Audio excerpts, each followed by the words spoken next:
Hello everyone, I'm Renown0, and as promised, I will be doing a video on Polygon being sold off and having the majority of their staff being laid off, and I am quite happy about it because Polygon and sites like Kotaku and others have been absolutely dog water when it comes to actually reporting any real gaming news, and all they've ever really been doing in the last couple of years has been reporting a bunch of activist nonsense and being activist type websites, and that's why nobody goes to them for anything, not even reviews anymore. Everyone just seems to go to YouTubers now because you'll get a less biased review out of a YouTuber. You'll get a more honest review out of a YouTuber who isn't bought and paid for the most part. At least most YouTubers should honestly not be bought and paid for, because in a lot of people's eyes you have less credibility when you either received a free game key from a company or they paid you advertisement to play the game, which most times you're going to praise the game because you want to continue to get that access from those companies. But let's go ahead and read this article here from Video Games Chronicle that says Polygon has been sold to Valnet with the majority of the staff being laid off. Valnet owns numerous other games media websites. Polygon has been sold to Valnet with numerous staff let go as part of the sale, and nobody cares. Former Polygon editor-in-chief Chris Plant took to social media to confirm that he is no longer working with the outlet, which was founded in 2012. He says, quote, "I'm no longer with Polygon," Plant wrote. "If you're hiring, please consider the many talented writers and editors now in the market." Oh my god. You guys are about as talented as a wet fart, bro. Stop it. Stop it. Every one of them deserves a spot on your staff. I won't be talking more about the sale because I wasn't involved. Well, good. And the funny thing is, you're putting this over on Blue Sky, you know, where all the leftists go, and you have your little echo chamber over there on Blue Sky because you're too much of a bitch to be on Twitter instead. Because Elon bad. Former Polygon writer Michael McWhirtor also took to social media to confirm that he had been affected. Part-time writer Ian Walker also confirmed he'd no longer be working for the brand. Former senior reporter Nicole Carpenter said, and I quote, "I'll say more later, but I no longer have a job. I'm looking for work, as are so many of my amazing colleagues. I have lots of ideas and things I'd like to write. I'm really in shock." This guy says, "I had a great time working at Polygon. Please let me know if you have any cool job openings." And there's Nicole Carpenter responding to Polygon, of course, being sold off to Valnet.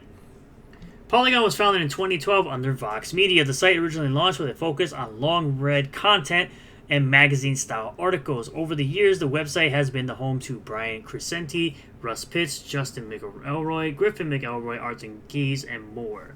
Valnet is the parent company of several media brands, including The Gamer, Collider, Comic Book Resources, MovieWeb, Screen Rant, Game Rant, XDA Developers, and Make Use Of, which all of these websites are garbage. Especially Screen Rant and The Gamer, all these websites are trash. You should never be using any of these garbage websites for any reason whatsoever. Several of the Polygon staffers took to social media to confirm that they have been affected by the sale. You have, of course, pronouns in a bio and Blue Sky.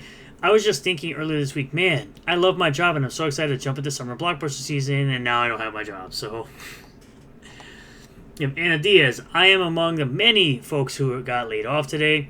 Don't have anything good or thoughtful to say on it at the moment. Gutted, sad, feel completely effed. F Vox Media Management forever. They did this crap on May Day. Vox Media Union forever.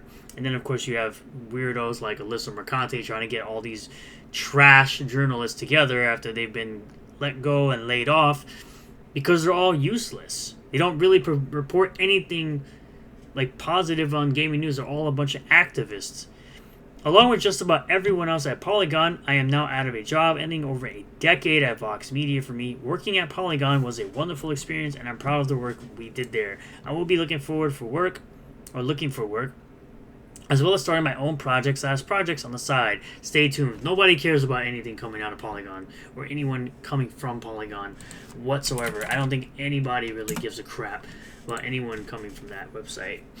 Deputy editor Matthew Reynolds confirmed that he also be stepping away from Polygon following today's news. Quote, "It's been a privilege to work with an incredibly talented and supportive team who I'll really miss, and I'm enormously proud of what we've accomplished in our time together," he wrote on Blue Sky.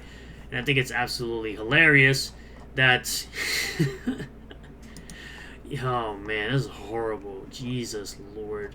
If only I could find it on here where Alyssa Mercante was talking about gathering together. Oh my goodness. But yes, even had journals from Giant Bomb, like Jeff Grubb, also losing their job and trying to get support from people after he was caught many times stealing stories that were broken by both Grums. I know people have their thoughts on Grums. Grums finish your game.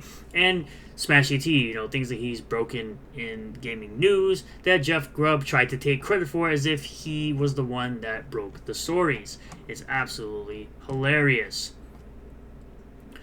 Fall from the sale reflects all these concerns in addition to the numerous Polygon staffers let go. Giant Bomb looks like it has come to an end as well. Oh no, now we won't get any more casting couch moments like this one anymore from them. So that's Jeff Grubb, absolute clown, and Alyssa Mercante, absolute clown.